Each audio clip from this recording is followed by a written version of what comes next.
your journey in the company? Yeah, I am Dr. Sudha Anand. I am a medical doctor by education, but I joined my family business in 2005. So I found being an entrepreneur is more interesting than being a medical professional. So Okay. I switched my field.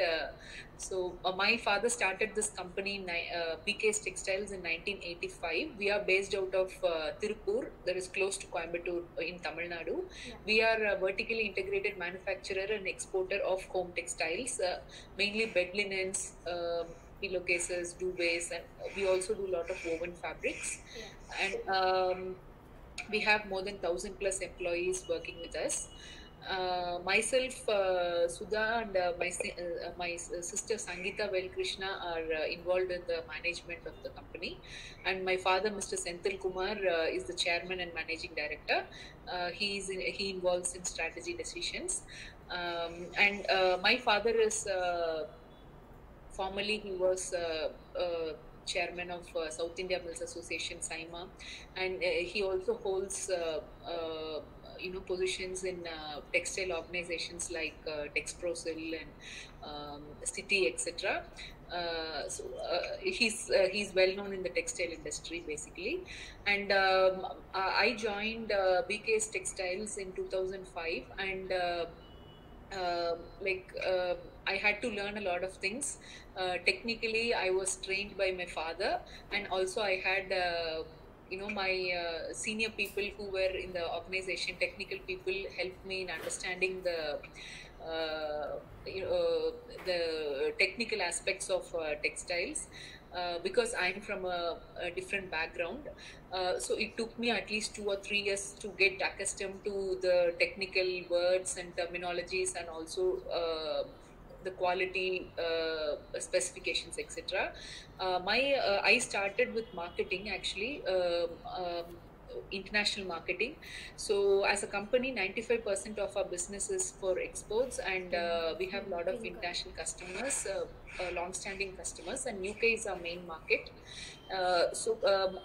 I started my career with in the marketing area. Then it's still continuing. I head the international marketing of BK's Textiles and also branding. We have a domestic brand called Swas, started in 2012 for Indian market, for home decor and lifestyle products.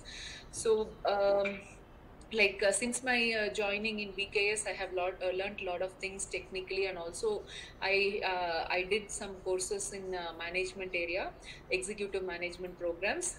My learning is still continuing, because it's learning can never stop. Yes. Things are changing quite fast, and it's very dynamic. So one has to keep on learning. To be relevant to the times. That's what I believe.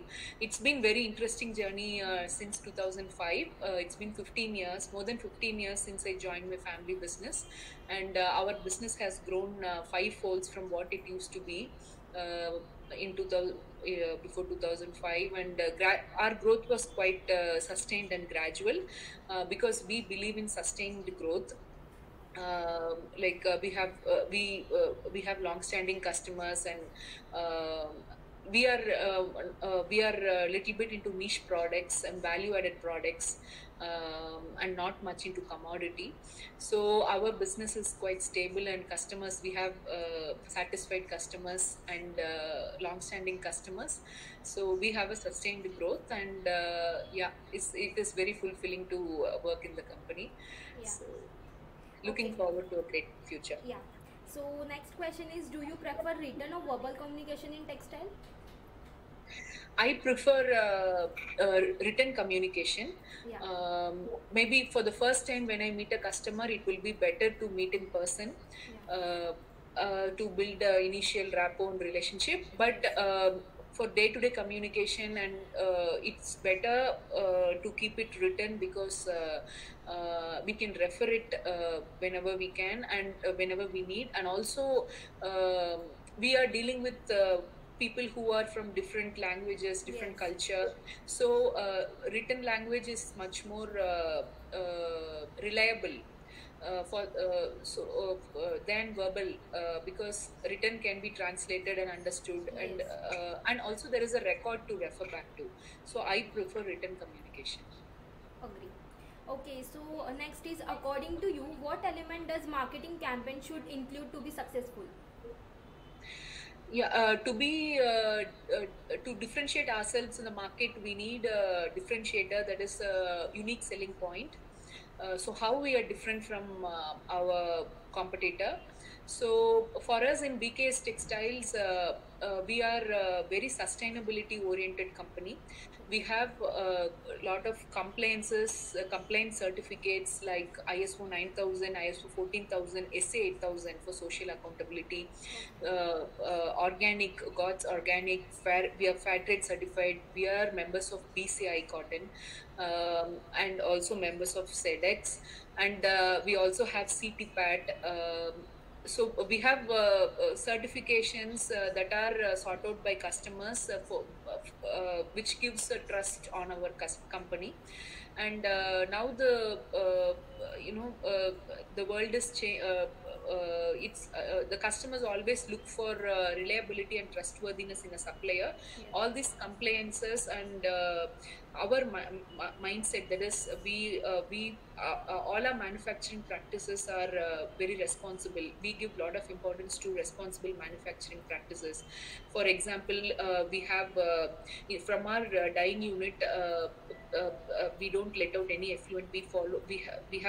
We follow strictly zero liquid discharge, ZLD, and we have wind power generating. We have windmills of our own, and 40% of our power requirement is fulfilled through our own windmills. And we also have a very good green cover. So our CSR projects are mainly in increasing the green cover. So planting trees, and so we work with a not-for-profit organization who increase the green cover in the city. So we our drive towards our intention and drive towards sustainable manufacturing is our USP. Okay, cool. So next is, how do you stay updated on marketing trends, tools, and techniques? Yeah. So communication and interaction is the main is very important. Yeah. So we keep on we have like we stay in touch with industry peers, and also we attend all the textile forums, meetings, and through e-magazines, newsletters, Yes. so like textile value chain. So very informative.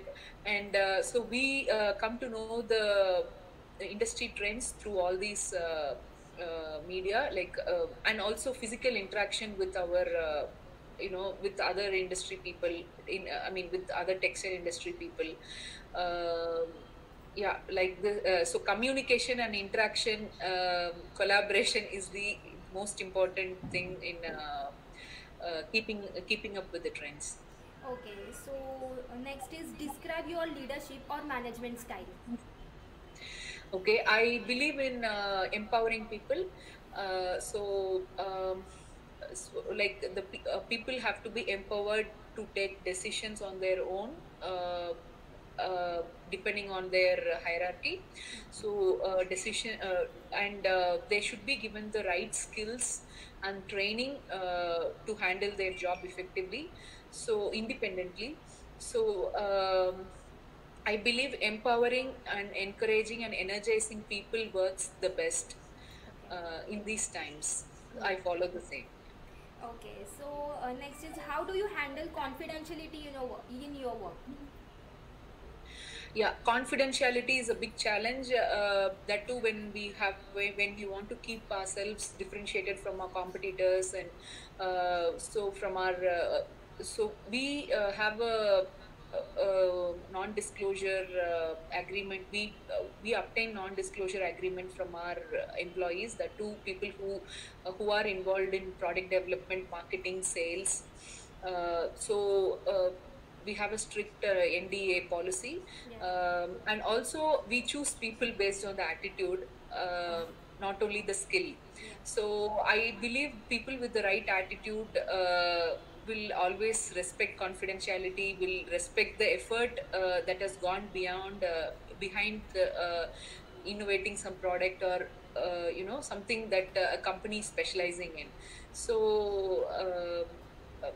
yeah, and we also have controls in our software wherein only people with certain rights can access certain information. For example, marketing can access only customer related information, production can access only production related information, and they are not given access to customer information. So as the organization grows bigger, I think technology helps a lot in maintaining uh, in giving the right information to the right people, not overfeeding or underfeeding. Yeah. Okay. So next is describe a time when you predicted a difficulty and devised a preventive strategy. Okay. So during first wave of COVID, we were totally new. Everyone was not having a clue of what's happening and Yes. how to run a manufacturing company in these difficult times. And what if some of our employees get infected and the entire factory should remain closed for 2 weeks, 3 weeks, which will uh, affect our company and reputation, and also financially we will be very much affected. So what we came up is we decided to increase our in-house employee strength. Pre-COVID, we were having 30% outside employees, that is who come and go every day, and 70% in-house employees. So after COVID first wave, we understood that bringing people, or we were not allowed to bring in people from outside. Strict. It was not allowed during. I mean, post lockdown. Immediately after the lockdown, we were not allowed to bring people from outside. So we after learning this lesson in the first wave, we quickly adopted and we increased our recruitment drive, and we increased our in-house employees. So I would say now 95% are in-house employees. So having employees in-house has a lot of we have a lot of control over their we can keep them protected, and we have also vaccinated them. So all these moves helped us a lot in the second wave. We hardly stopped. I would say our work got affected for 1 week to 2 weeks only, because that was a strict lockdown in our state. Otherwise, we were all ready and prepared with our employees. We didn't have to stop our company. Things were going on, and we could deliver to our customer on time. This has really helped in keeping our customers happy and fulfilling the orders on time, and also company as a whole. And we also adopted vaccination very quickly. Okay. So by the like when the second wave started, I would say more than even before the second wave, more than 20% of our employees were vaccinated. And during the second wave, once the vaccination got opened up for 40 plus, less than 40 years people, we got everyone vaccinated in the next month itself. Okay. So this is something which we think we are one among the first few people who adopted it. Yeah. Okay. So next is how do you motivate others to be better? Okay, so yeah, motivation goes a long way. It's the only thing that we can do to keep a sustained performance from our employees. So I always believe in small appreciations. Any task, big or small, there will be an appreciation from the company, from the management. Okay, very good. You have to, then if once we say very good, we also need to add you have to do better, or you have to raise your bar. Yeah. So a person is one's own competitor. So you have done this, now maybe the next time you have to do something you have to achieve next level. So we believe in small appreciations and giving challenging but achievable targets to our employees. Yeah. This is a kind of positive reinforcement that we follow, and it's worked out very well so far. Okay. So, next is what steps have you taken to cut cost, increase revenue, or save time? Okay, so like we for like overall, to if we increase the efficiency and productivity of the company, the cost will go down. So in order to improve the productivity, we have given micro skills training to our employees. See, for example, micro skills is sewing is a macro skill. So techniques under that, how to place a label, and what speed the machine should run, and what is the posture they have to follow. All this we call as micro skills. So by training the workers with micro skills, their productivity levels would go up, and indirectly the cost will come down. And also we encourage with production incentives, so whoever is achieving will be recognized and will be given a prize. Yeah. It can be in any form. We keep changing the prices, that it could be an object thing, or it can be a cash prize. So we recognize it in front of the team, and we motivate the people to achieve more productivity. So and also so increased productivity will automatically cut costs and increase our revenue. Anyway, Yeah. that's going to hit on the bottom line. And also the other strategy is, we always take a call on uh, like a particular process, we make or we buy. For example, certain processes, if we do in-house, we will be more expensive than there is a possibility that we are more expensive than a person who does it exclusively on job work basis. So certain operations, for example, embroidery, if we do in-house, we will be more expensive yeah, than a job worker who has an embroidery unit on his own. So it's just an example. So we always take a call on whether we make this or buy this. Whichever is cheaper, we go by that. Just because we have an in-house infrastructure, we don't blindly decide to do in-house. So end of the day, the cost matters. Yeah. So these two are the things that we are doing right now for cost cutting and increasing. Okay. So, what does success and failure in the field mean to you? Okay, so in this field, success is building a sustainable, profitable, and sustainable enterprise, um, and growing continually. So, for example, right now we are an organization uh, with 1,000 plus employees. So if there is a continuous growth, maybe in 3 years, if we make this as 1,500 employee company, and in another 3 years, if we make this a 2,000 employee company, and still we sustain the profitability and of the company, that's what success means to me. The growth should be continuous. That's what success means to me. And also I believe that strong branding is required for a company to sustain in the long run. That is the intention behind us having starting our own brand for the Indian market. Likewise, there are a lot of B2B brands, business to business brands, that a business can think of to be seen in the midst of competition. So, so an organization should. I.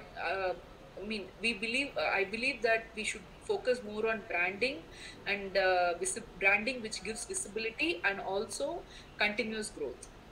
So these two mean success to me. And failure is if there is a stagnancy in growth, and also if the profitability is not there, the bottom line is hit, it's negatively hit, and we are not able to keep up with the times, then that's failure. Yeah. Okay. So, what do you love most about your work as a director?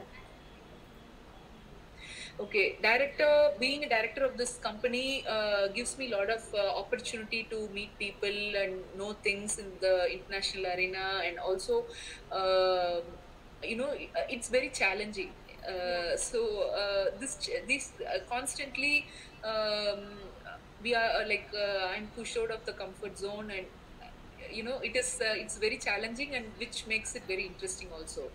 So. And also, I'm in a position, being one of the directors of the company, I'm in a position to impact many people's lives in a positive way.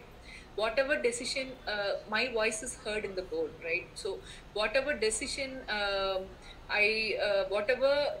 decision I am involved in has an impact till the bottommost part of the bottommost level in the company. So that's what I like, being a director. Okay. So, are there any unique marketing strategies that you implement? Yeah, as I mentioned, developing brands Okay. is the most important strategy. We are focusing on developing domestic brand and also many B2B brands, which will make us, seen differently by the in customers' view. And also, we want to be present strongly in e-commerce platform, to capture the B2C market in India. And also, we have plans to diversify into neighboring countries and Southeast Asian market with our brand. So branding and presence, digital presence, and also e-commerce selling platform are very important marketing in these times. Okay. So, when working on a project, how do you deal with deadlines? Okay, so we have we have a we have work management system implemented in our company. WMS is implemented, and so we have a action plan. So once a project is decided, and once we start to execute it, we make an action plan. So there is a macro planning and also micro planning. We have a format, and we do the actual we break down the activities, and we make the actual planned versus actual dates are will be captured. And the key is to do constant reviews. Okay. So planning of the project is very important, because sharpening the saw is very important before cutting the tree. Planning is 70% task done. So we concentrate more in planning through all this action plan formats and micro and macro planning. And once the planning is done, execution has to be monitored meticulously, uh, with regular reviews, frequent reviews, in a periodically. For example, depending on the importance or size of the project, the review can be weekly, monthly, or bi-weekly. Reviews are very important, and which gives an opportunity to brainstorm about the issues, and also it gives a push to the people who are involved in the project. So yeah, so regular reviews, planning and regular reviews. Okay. So, what is your action plan for research and development? Okay, so we would like to go more into sustainable textile products.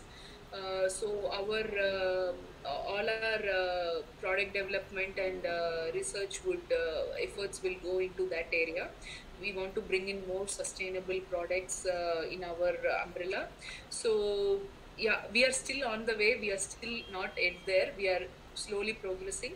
So we are in the process of building the right technical team.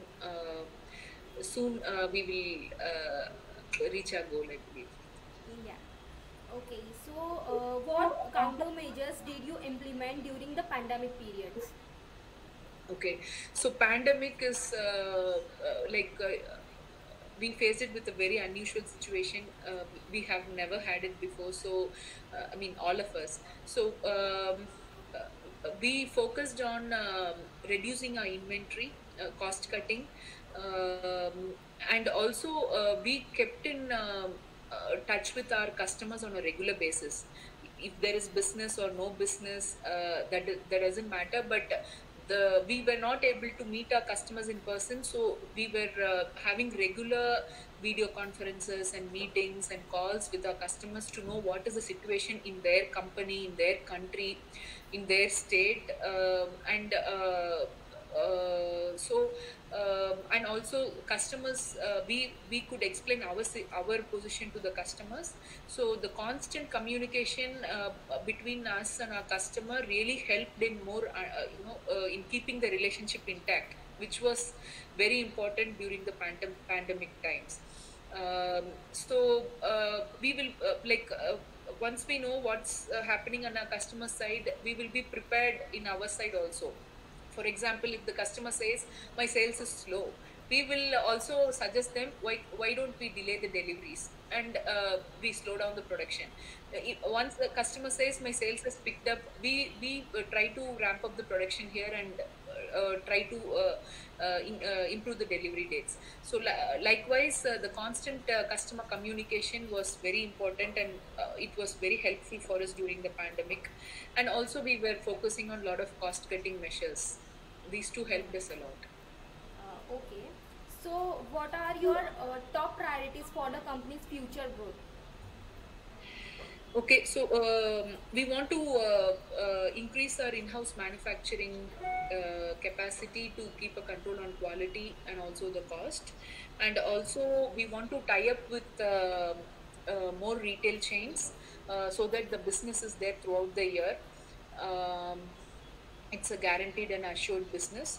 And we also would like to develop our domestic brand Swas for the Indian market, and we want to be present strongly in the digital, and e-commerce platform. Yeah, these are the top priorities. Okay. So, what are your investment strategies for next 5 years? Okay, we want to diversify into sorry we want to diversify into wider width processing, um, which which is underway, and we will be bringing the unit into operation by by mid of 2022. And also we want to increase our in-house sewing capacity. Of course, then yeah, we will be increasing our marketing footprint in many countries, hopefully. Yeah, these are the Okay. So, strategies. last but not the least, how do you persuade the next generation for the importance of textile industry? Okay, so that's a very interesting question because we see many times that the young generation, youngsters are not very much enticed about the textile field. They Yeah. feel it's a old-fashioned, Yeah. Exactly. field, and so I would say textiles is a when I meet someone who is in a decision making state, whether I choose textiles or some other field, I would say textile. The demand for textile will never go away. Yeah. It is a product that's required by everyone in the world and throughout the year. And so, so there is never going to be a saturation. So that is one important thing that they can consider. And second, through textiles we can give employment to many people in India. Textiles is the second most employment generation field next to agriculture. So that gives a bigger purpose. So we if we like we can give employment to many people and we can positively impact their lives. So that is number two. And also, like any other field in textiles also, there are a lot of areas where one can concentrate on research and development, innovation, sustainability. In research and development are going on in a big way. See, for example, lot of new products have come up, like carbon fiber and you know the fibers. There are so many innovations that have come in, and also the sustainability space is very interesting now with all the linen, hemp, and banana fiber. Even there is a fiber with orange now. So there are a lot of opportunities in textiles, and technical textiles is a field that India can go in really well, and it's still nascent in India. So, so the young generation can focus more on technical textiles, where the opportunities are enormous, and that too with with the buyers preferring less to buy from China. So India is the second largest manufacturer and exporter of textiles. So India has very good future. So yeah, these are the things I would say. Okay. Okay, ma'am. Thank you Yes. very much for the time and giving the valuable insights.